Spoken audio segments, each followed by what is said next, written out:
ગત દિવસોમાં પડેલા વરસાદ બાદ સમગ્ર વિસ્તારોની અંદર ખેતીમાં થયેલી નુકસાનીનું સર્વે શરૂ કરાયું છે ત્યારે રાજકોટ જિલ્લાના જસદણ તાલુકામાં શાકભાજીના ખેતી સાથે સંકળાયેલ ખેડૂતોનો શાકભાજીનો થયેલ નુકસાનીના અંગે સર્વે નહીં કરતા શાકભાજીનું વાવેતર કરતા ખેડૂતોમાં નારાજગી જોવા મળી રહી છે। જુઓ આ અહેવાલમાં। હવામાન વિભાગ દ્વારા કરવામાં આવેલી આગાહીને પગલે જૂન અને જુલાઈ માસની અંદર વરસાદના કારણે તેમજ તરબતર જેવી પરિસ્થિતિનું નિર્માણ થયું છે, જેમાં જુલાઈ માસમાં પડેલા વરસાદનો સર્વે સરકાર દ્વારા કરવામાં આવ્યો હતો, જે ભાગ સહાયની જાહેરાત કરવામાં આવી હતી। ત્યારે અગાઉથી સહાય મળે તે પહેલા ઓગસ્ટ માસની અંદર પડેલા વરસાદના કારણે ખેડૂતોને પુનઃ નુકસાની વેચવાનો વારો આવ્યો છે। આ નુકસાનીમાં રાજકોટ જિલ્લાના જસદણ પંથકના ખેડૂતો સર્વે ન કરવામાં આવતા જસદણ તાલુકાના ખેડૂતોમાં સર્વેની કામગીરી અંગે નારાજગી જોવા મળી રહી છે। એક બાદ એક સતત 2 માસ સુધી પડેલા વરસાદથી ઘણા ખેડૂતોને પુષ્કળ વ્યાપક પ્રમાણમાં નુકસાની વેચવાનો વારો આવ્યો છે। ત્યારે જૂન માસમાં પડેલા વરસાદના નુકસાનીનો સર્વે કરી સહાય મળે તે પહેલા જ ઓગસ્ટ માસની અંદર પુનઃ વરસાદનું આગમન થતા ખેડૂતોને પડ્યા પર પાટું જેવી સ્થિતિનું નિર્માણ થયું છે। ત્યારે આ પરિસ્થિતિને ધ્યાને લઈ રાજકોટ જિલ્લા પંચાયતના સદસ્ય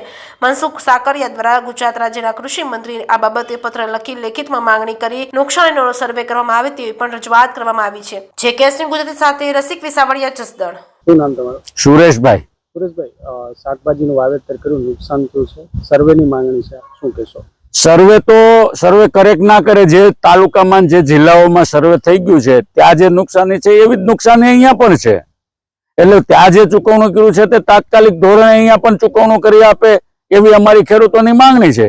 કેટલું વાવેતર કર્યું છે? 2.5 થી 3 વીઘાની મરચી અને બકાલું જે વાવ્યું હતું એ બધું બળી ગયું છે, તમે જોઈ શકો છો। એક પણ રૂપિયો હાથમાં આવે એમ નથી ખેડૂતને, એટલે તાત્કાલિક ચૂકવણું કરે, જે બીજી જિલ્લામાં જ્યાં ચૂકવણું કર્યું છે એ મુજબ અહીંયા પણ ચૂકવણું કરી આપે એવી અમારી સરકારને વિનંતી છે। અંદાજે કેટલું વાવેતર હશે જસદણ અને વિછિયા? જસદણ અને વિછિયા તાલુકામાં મારા અંદાજ પ્રમાણે 2000 થી 2500 વીઘાનું વાવેતર શાકભાજીનું હશે, અને તમામ કોઈ પણ જગ્યાએ લેવા પણ છે નહીં, બધી નુકસાની જ છે।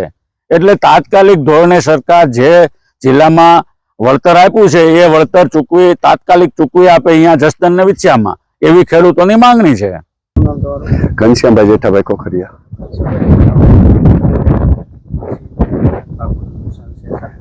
શાકભાજીના પાક સાવ ફેલ જ થઈ ગયા છે વરસાદના હિસાબે। શરૂઆત હજી થઈ હતી, ઉગીને હરખા થઈ રહ્યા, અને થોડું ખારું થયું ત્યાં વરસાદ આવ્યો એટલે શાકભાજીના પાક, તુવેર બધું સાવ પૂરું થઈ ગયું છે।